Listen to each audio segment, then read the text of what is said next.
Okay, everybody, it's Humans of Slalom once again. So excited to see such a cool group. So faces that I don't get to see very often, and then other faces that I look forward to seeing every time I come to the office. Today is going to be a completely different version, and I'm so excited. I have no idea what they're gonna do. I know, but I really am super excited. We've been wanting to see these guys get up here for probably about 6 or 7 months now. So we have Rob and Derek Nichols. So Nepo baby in the house. No, but in reality, we always talk about wanting to be a multi-generational company. And the first time that happened was probably about 10 years ago. And we still have that original Nepo baby working as a senior consultant in the London office. But aside from that, it's really exciting when we actually have people that can come and have a very real personal connection, whether that's through actual blood family or what we consider our slalom family. So with that being said, I'm super excited to introduce Rob and Derek. I have been hearing stories about Derek for 10 to 11 years. Rob and I were trying to figure out when we first started Toastmasters. He was our first president back in the day and still continues to be very active as we're trying to put the group back together right now. And then Derek, like I said, we've been hearing stories of Bonnie and Derek forever, and so it's really fun that we actually have Bonnie and Rose here with us as well today. So I'd love to welcome both Rob and Derek up here to the front. I don't know who's going first or how you're going to do it, but please take the stage and take it away.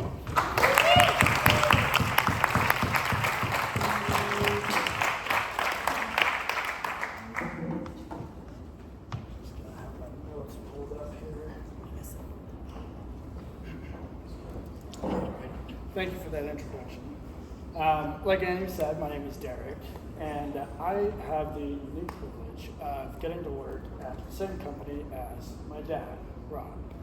And so he and I will be talking to you today about our individual journeys that led us to Slalom, including some of our personal experiences, challenges, and triumphs along the way. Looking back, I think that my journey to where I am today began before I even had my first job. Growing up, I was fortunate to have parents that took it or made an effort to instill wrestling, some of which actually stuck.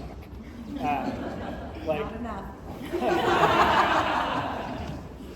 Yeah, but like, you know, it's okay to lose or fail sometimes in life.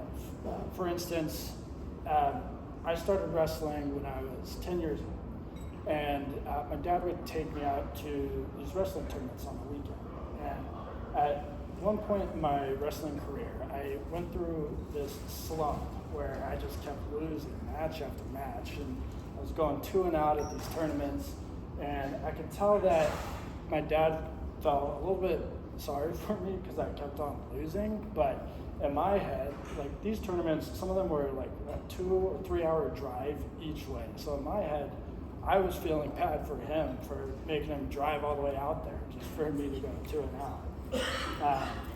But even through all of that, he never tried to dissuade me from wrestling. He just kept supporting me, and that was really big for me, especially because like I could see him embody that mentality in his own life as well.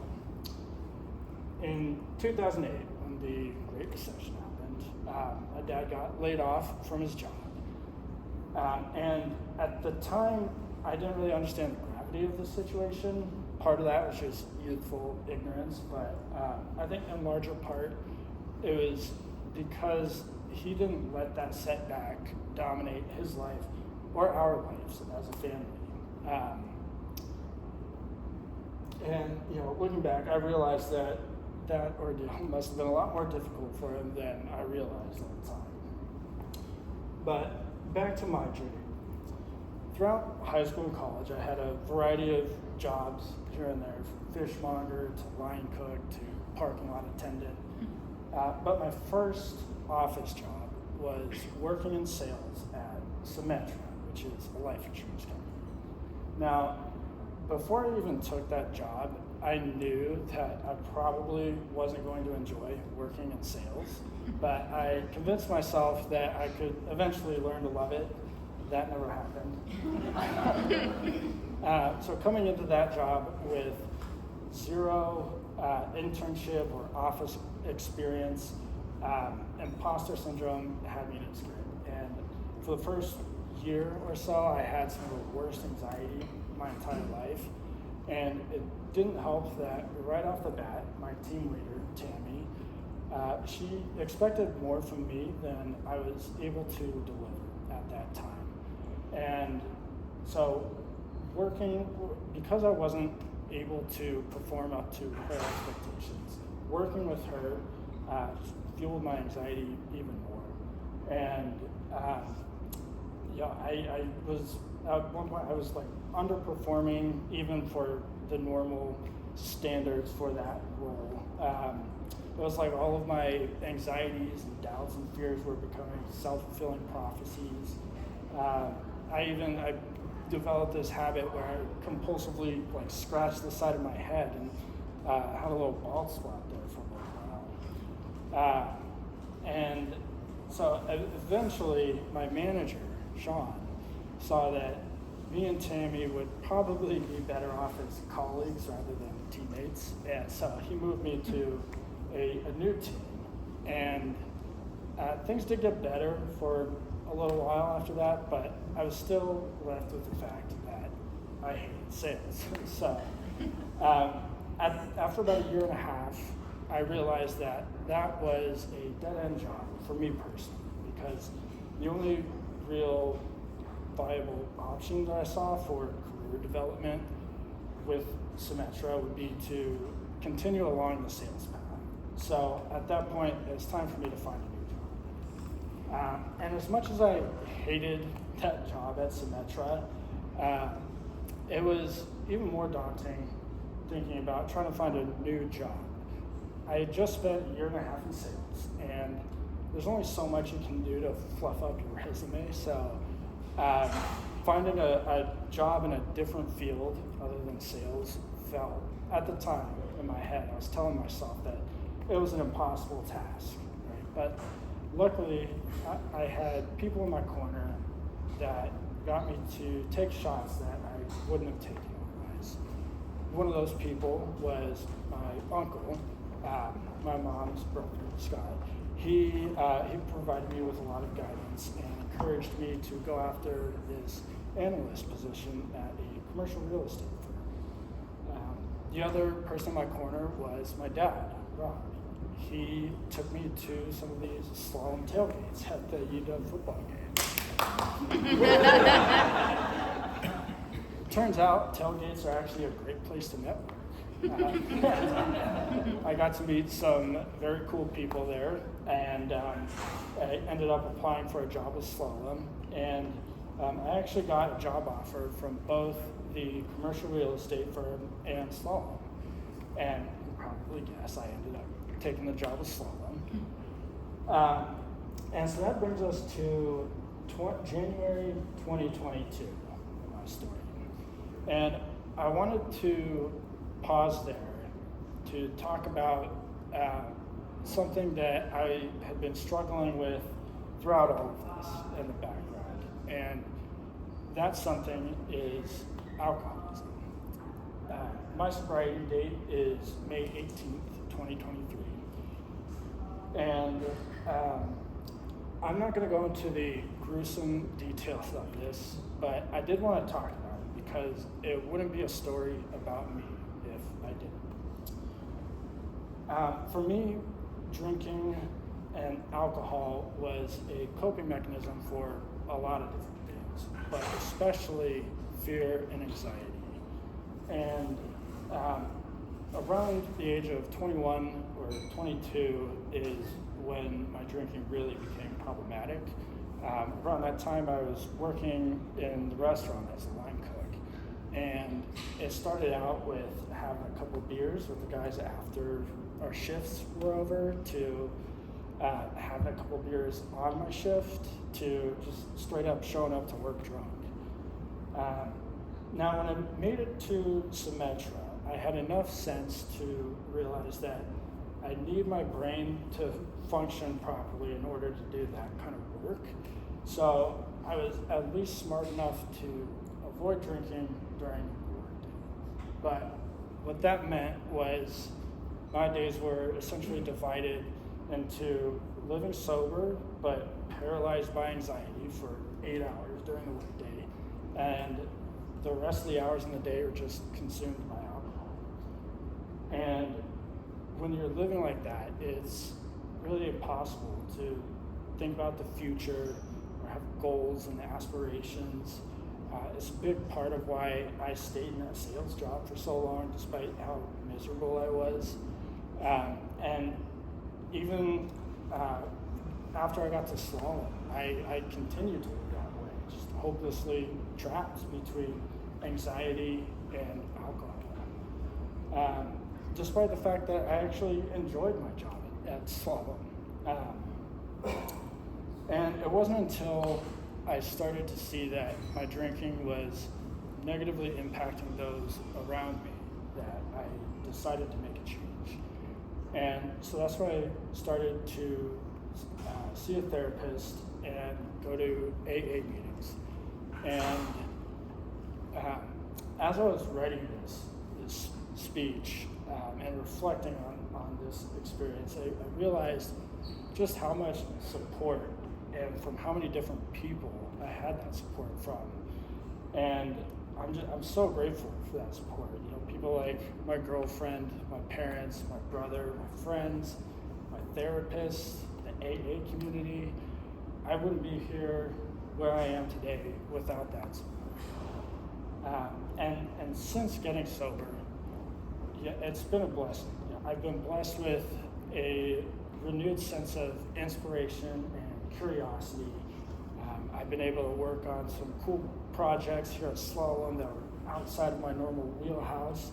I see a path forward in my career. In my personal life, I was able to take one of my passions and turn it into my own business, selling hot sauces. And yeah, it's a real thing. I have a website.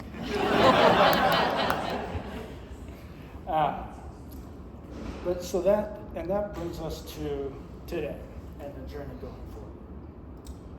And I'm really grateful that I got this opportunity to speak here today, because it's not often that I actually take the time to sit down and reflect on my experiences. And I think through this, the biggest takeaway that I got from looking back at my journey is things don't always have to be the way that they are, right? If you're not happy with the path that you're on, you can just change course. And sometimes you might need support to help you make that change, but that's okay too. And with that, I'll pass it off to Rob.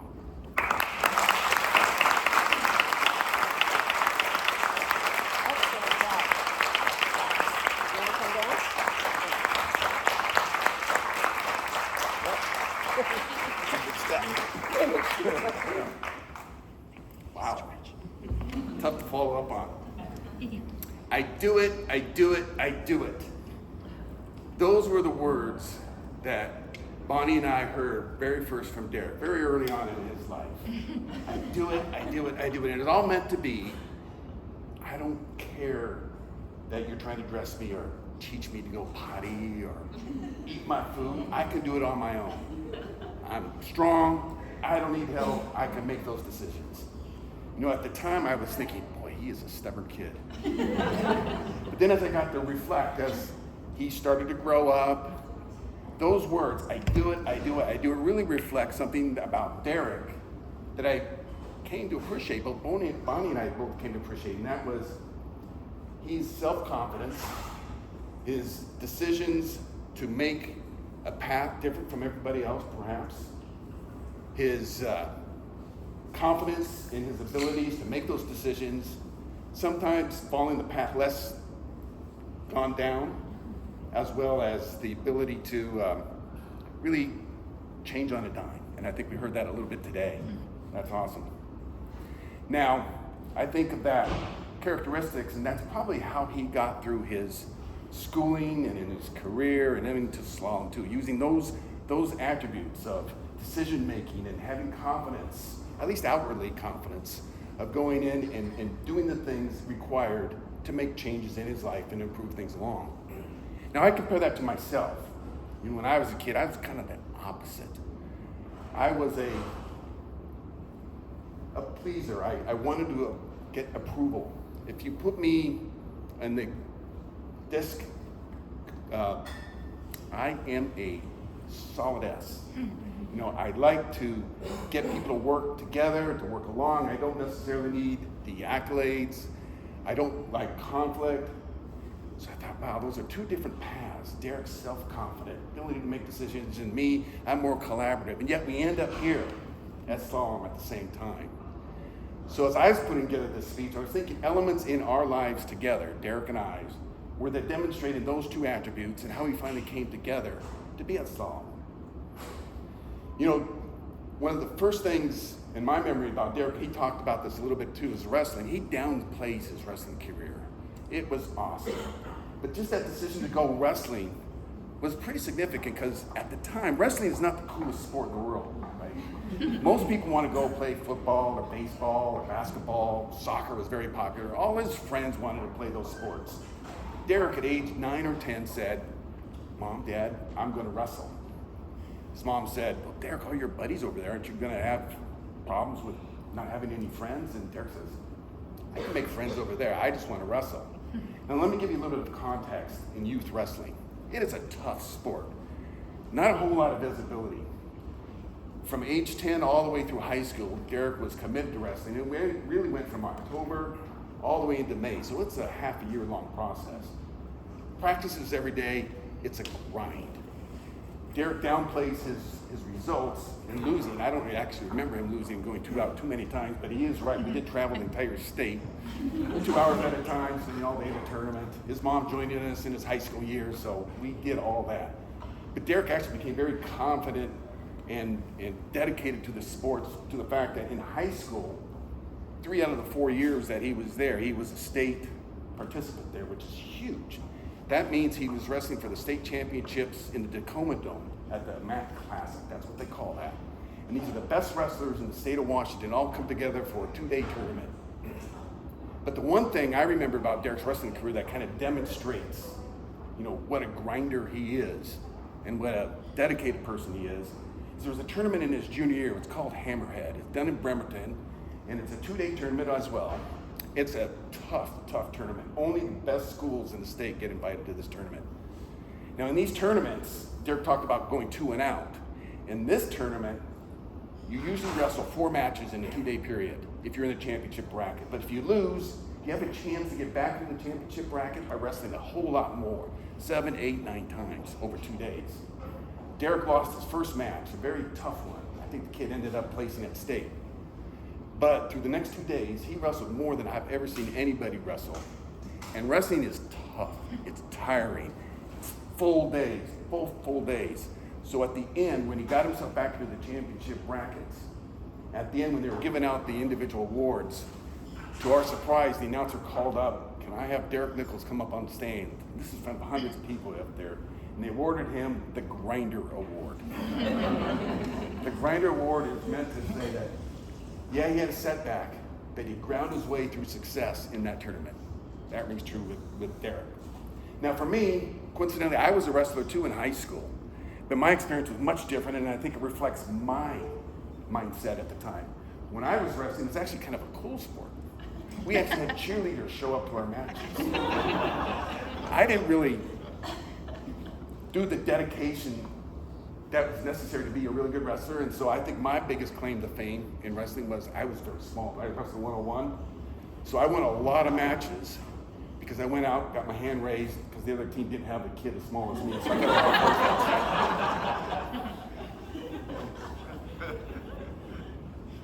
So as we get in later into Derek's life, and a little difference in our approaches is in college. He talked about the University of Washington. I went to the University of Washington, so does Bonnie. One of the things is we're both in the Greek system, and I rushed Sigma Nu fraternity because my dad went there, all my uncles went there, my grandfather went there, all my cousins went there, everybody went there. That was the decision to make. So the decision was out of my hands. I'm going to be a Sigma Nu. And I'm glad I did. It was a great experience. I got a lot of leadership, met lifelong friends, met Bonnie in that environment too. Now Derek, he got accepted to the University of Washington. He's going to go through Rush.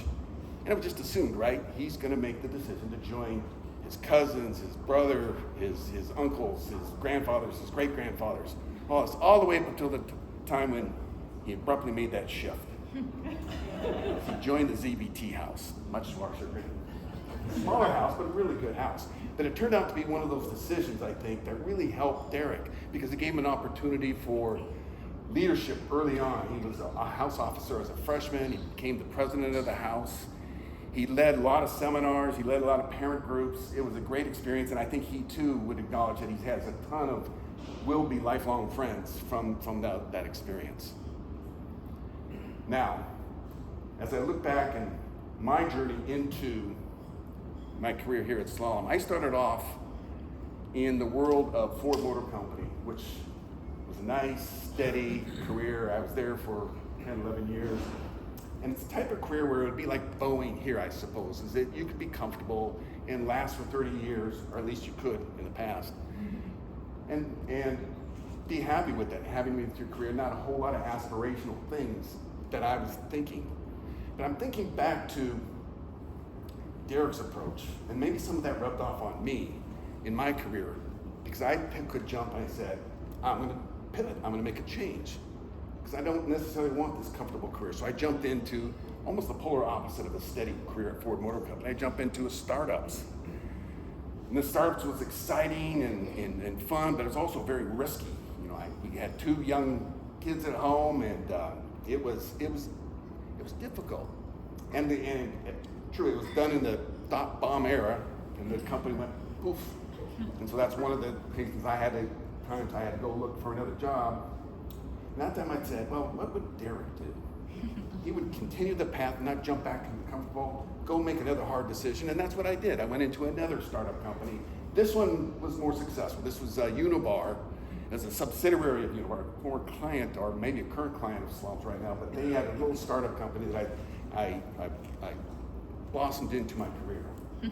Then I started, as I went through my experiences at Unibar through ChemPoint, I also became restless. Again, following Derek's mantra of, I need to make a change. And so that's where the world of consulting opened up to me. And I thought, wow, that sounds a lot of fun, and I don't know much about it, but I'm going to jump into it. And that's what led me here to Slalom.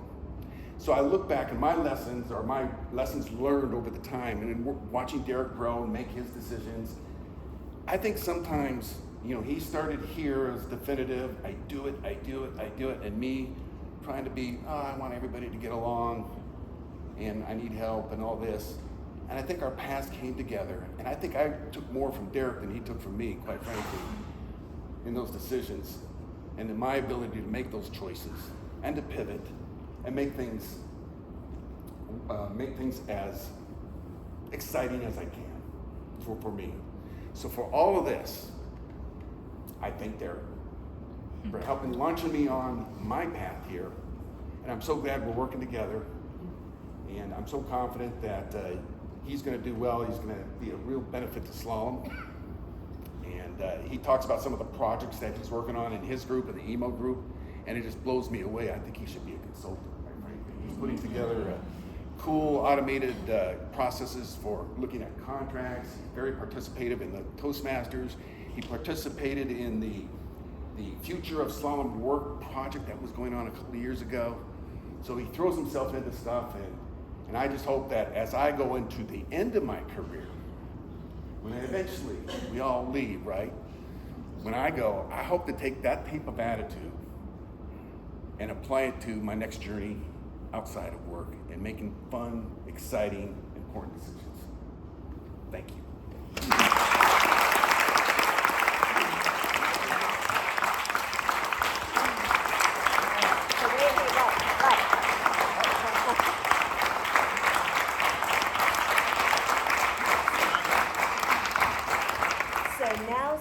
Where we get to grill him, ask him some questions. Does anybody have questions, or would you like me to start? Anyone? All right, well, I'll start then. First off, Derek, let me compliment you on your bravery and your vulnerability today. As you know, within Slalom, we really want to make sure that we're treating each other with kindness and allow people to be their authentic self. And what you did today took a lot of courage. And I just want to commend you and thank you and hug you, because I think that like all of that was just really wonderful.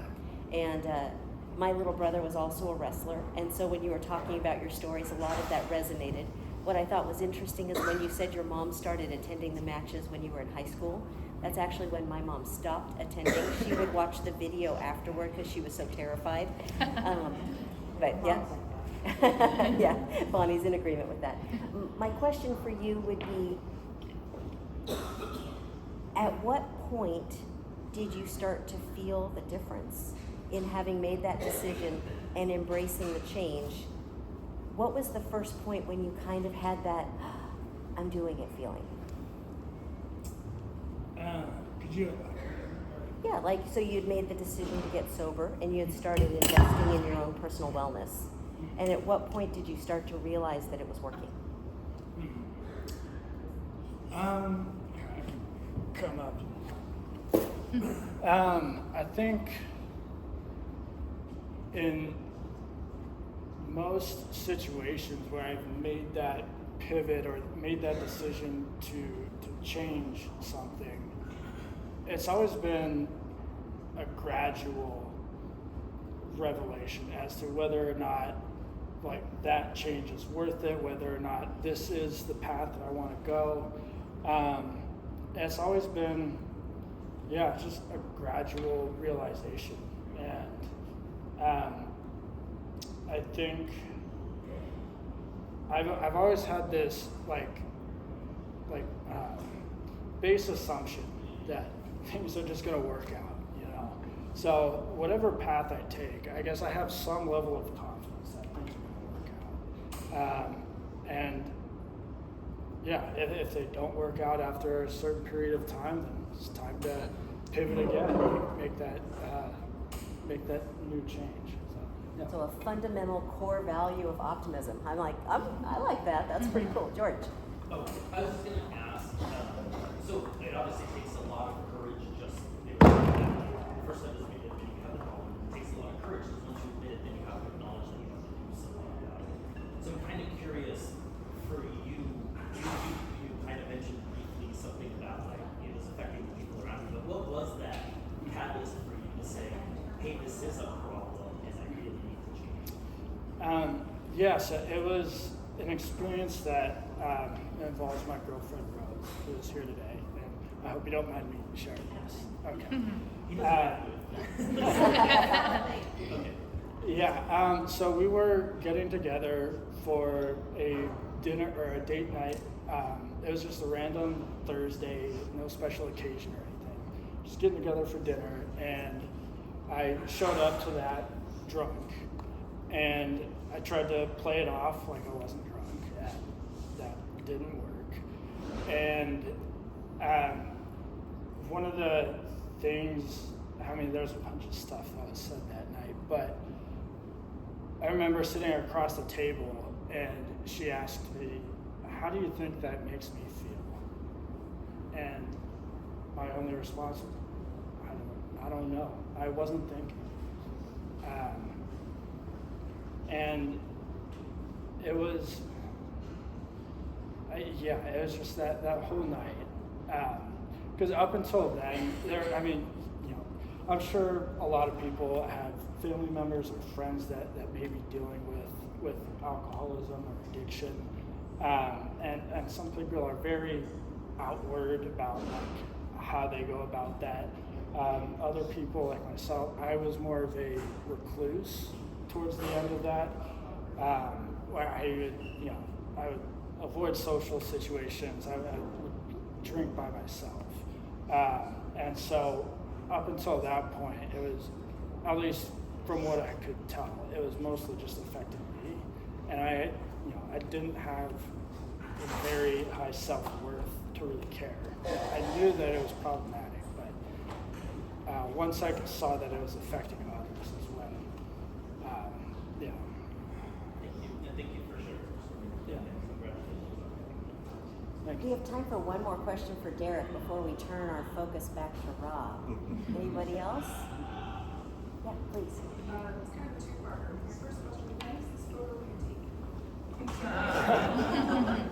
So that was actually taken at Symetra. I showed up on like my first day of work, and there was some guy with a camera. He was like, "Hey, do you want a photo taken?" I was not dressed for a photo. He was like, "Yeah, I'm gonna come back next week." Yeah, so that's from Symetra. I can tell a marked difference just in your face and your eyes. What is the differences that you see in yourself between that time and today? So that photo was taken in January of 2020. So that's when I started at Symetra. So pre-COVID, pre-pandemic.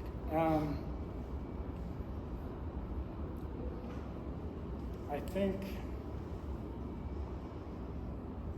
the wisdom that comes with life, you know.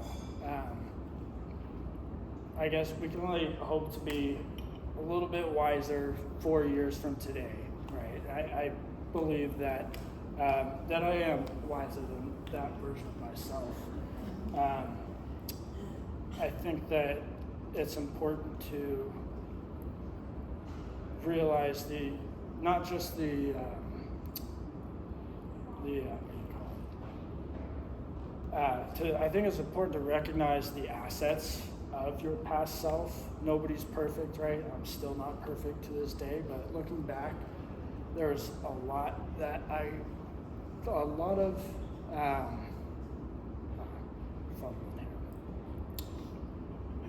difference between. Yeah, I think I would just say experience, honestly, and self-confidence, really, with myself, being able to jump into situations that, like I said, I was a recluse. I didn't want to, it was, as soon as the workday was done, I'm out. I'm not doing anything with anybody at this company. I just want to be by myself. So I think just that self-confidence to jump into the new situations and new experiences. Thank you. Chef D's Hot Sauce Company. Chef D's Hot Sauce Company. I can reply all to that the calendar invite with the URL. We invite you to do that. Yes, please. And then, Hey, I got one more just to go off of you. That was a hell of a question. When you see that photo, and it was really cool just to you look back and can see you got choked up a little bit. When you see that, what does that remind you of? do you see you or do you see old you? I guess a little of both. It reminds me, at the time I was living in a house with 7 other people in Capitol Hill, and my room was in the basement, and perfect for being a recluse. And I'd sneak out the back and throw away my trash bags full of beer cans. So I look back, I see that, but I also see my current self. You know, I'm still me. I haven't changed. I'm the same person as I was. I've just changed up some of my qualities. Thank you.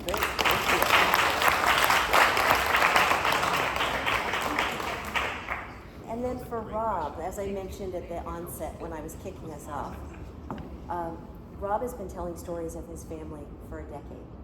And I can say with complete honesty and an excellent memory, you've always expressed how proud you are and how much you value, love, and just care for your family members, all of them. And at no point would I say that I even knew that Derek had a struggle. And you talk a lot about family, so he always has had extreme pride in you.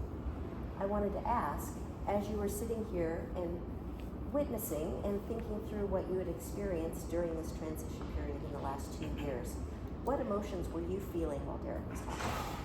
Well, it was extremely proud all the way through. The whole alcoholism thing it came to a surprise for us, I think a year ago, when he just announced that he's no longer drinking and this. And I knew, I don't think Bonnie and I were aware of that internal struggle until today.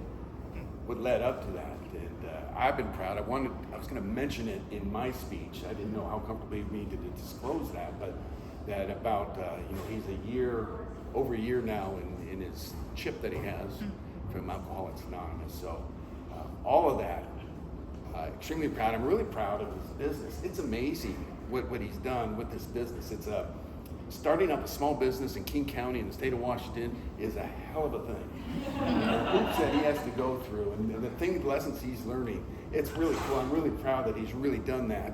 Bonnie and I offer ourselves up as slave labor to help him bottle things, but he doesn't even want that because he wants to have the business succeed on its own, and he knows that we're not always going to be around to be able to bottle this hot sauce. The last thing I'll say about that, definitely get the URL out. It is stellar. It's really good. 4 flavors. It's awesome. 4 flavors. Yeah. Anybody have questions for Rob? I'm curious, Rob, because I had a similar experience of coming from startup to join Slalom. So what was your biggest challenge, and what was the most exciting part of that transition for you? I think the biggest challenge for me as a brand new consultant, relatively later in my career, was, I think Derek mentioned this too, the imposter syndrome. You come in as a consultant and you can be dropped into any one of these situations here where you don't know anything about data centers at Microsoft. And you don't know anything about T-Mobile's internet, home internet service that they're providing. And you come in there with just the bare surface knowledge. And that was my biggest challenge, is trusting in my confidence, trusting my experiences from my days at Ford, from my days at the other startups, from my time as with my other clients, and know that a lot of this stuff kind of flows across industries, but those industries themselves don't know that. They just they're special. They do things differently, but in reality, they just call it something different. And so that's the challenge I had to overcome to get to that point. So we have about 2 minutes left, so that is time for one more question, if anybody has a final question for us. Anna. Thank you for sharing, both of you.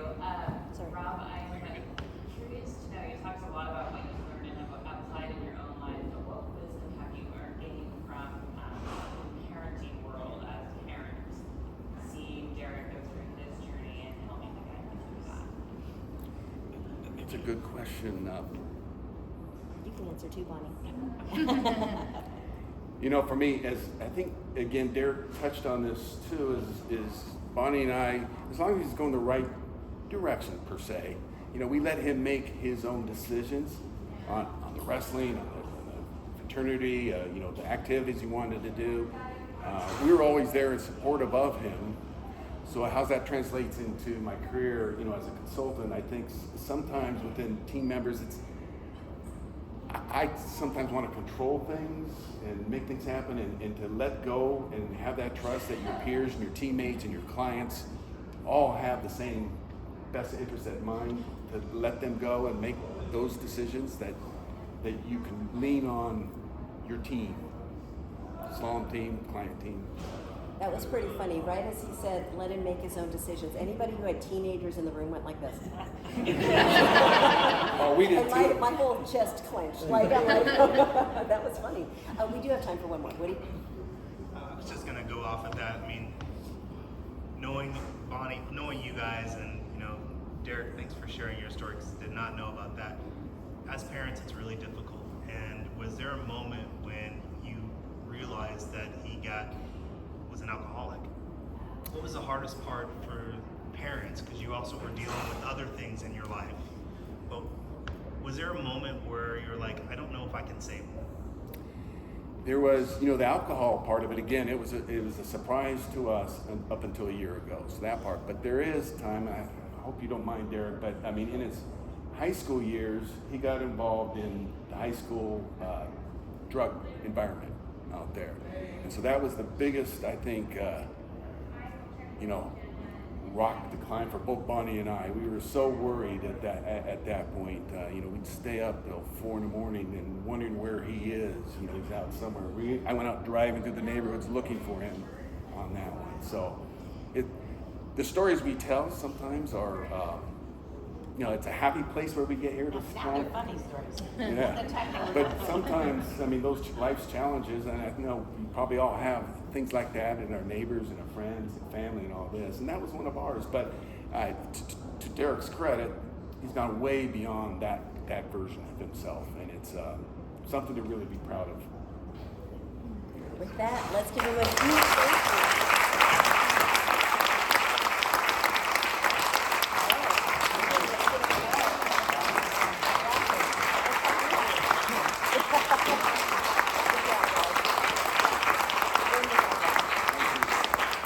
All right, so we'll be back here again in October 5th, 3rd, early October.